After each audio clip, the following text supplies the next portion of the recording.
Why do you think it's so important for so many filmmakers to make that first feature film by 30? That's a fantastic question. By 30, I think it's, your 20s are about sort of figuring out who you are, and a lot of trial and error and a lot of like messing up. And when you hit your 30s, you sort of have that feeling like you have to have it all together, right? Like you're an adult now, you're an official adult. You're not in the 20s, like put all that, childish stuff behind.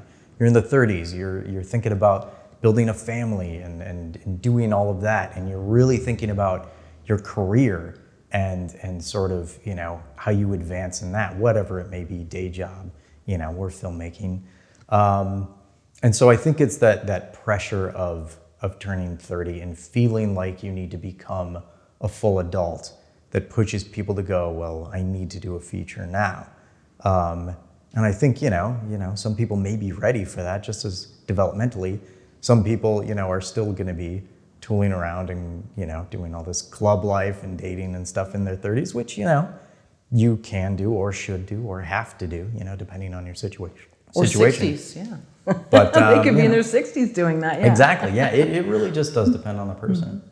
Yeah, I think a lot of it seems like it comes from family pressure or that traditional sort of idea, and people don't want to let their family unit down. And some people don't have that, and they have maybe they wish they had it because they're so carefree. Yeah. So I think there's two sides of the coin, and I've seen a lot of people that come from very close-knit families where, they really want their kids to succeed. Yeah. But then there is that pressure, like, you've got to grow up by 30. And so I think when you're creative, it might be tricky because you want to please the people that you love, but at the same time, you're still an artist in some way, and you want to do that. So you've managed to do both. You've done a lot of short films. You've made a feature, and you said that you were PAing for sometimes, 15-hour days. Yeah, hard to balance. Back when I first moved out to Los Angeles, I didn't go to film school. I went to a journalism school in Des Moines, Iowa, where I was a part of the radio and TV production program. So I learned a lot technically, but what I didn't learn was how to make films or how to tell stories, in that regard. So what I knew that I needed once I moved out to LA was real on-set experience. How is a movie set run?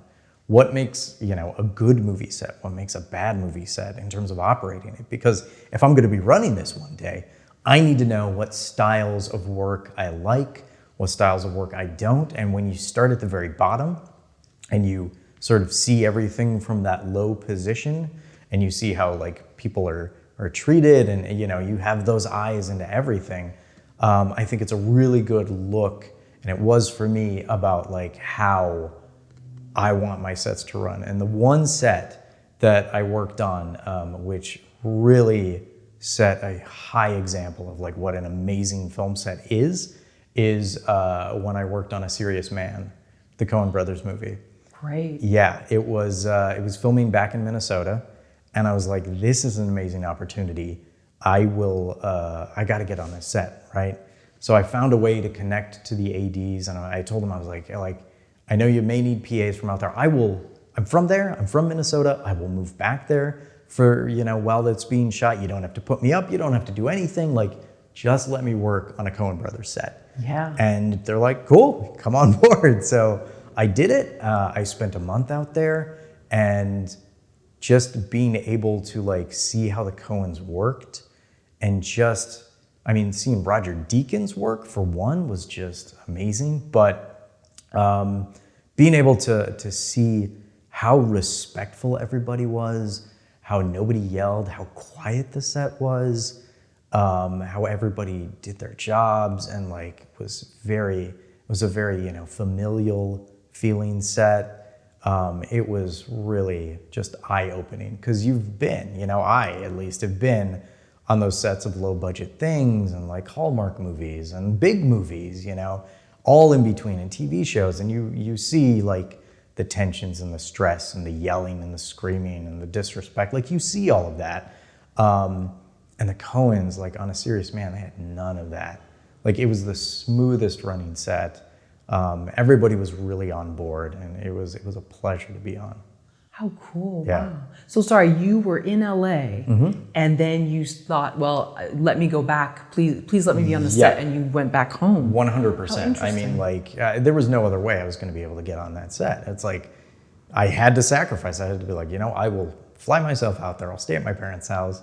It'll be fun to see everybody again, but just let me work on this movie, please.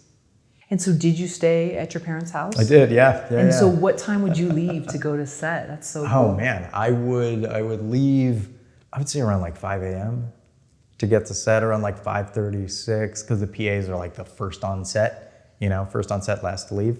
So yeah, just sort of driving through the night and getting to whatever location, whether it's, the suburban street that the family lived on, or, the park where they're down by the lake. Like, it was fun, and allowed me to see a different part of Minnesota and the place that I grew up than I would have otherwise. And, you realize like, oh yeah, there's this whole strip of a neighborhood that has, houses that were just still look like they're from like that era, like the 60s, the 70s. Like, it's really trippy, and it really opens your eyes about like what is around, what's available sort of, in your hometown.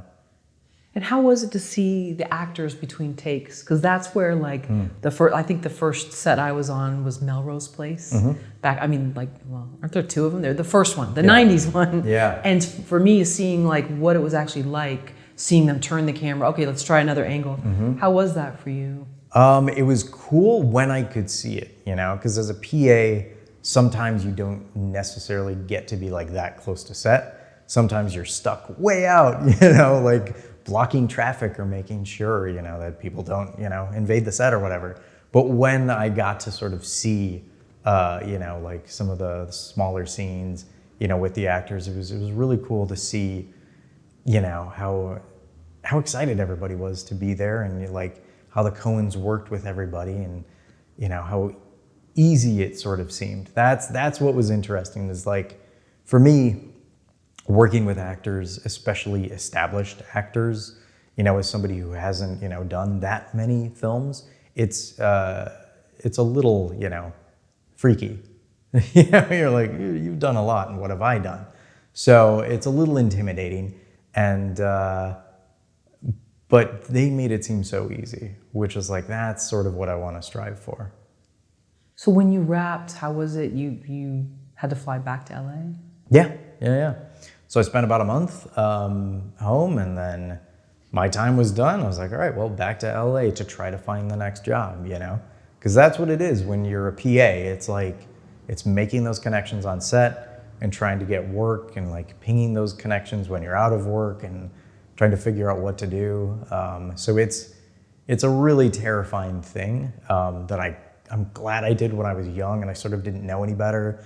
And I was just full of this head of steam of like, all right, like I'm gonna make this happen no matter what. And you just sort of, because you're fearless in that regard, even though you're full of fear, which is an interesting dichotomy, like you're just going for it because you have to survive. One, like survival instincts are in and, very active, because you gotta make rent, you gotta be able to eat, so getting that work, is sort of a, life or death type thing.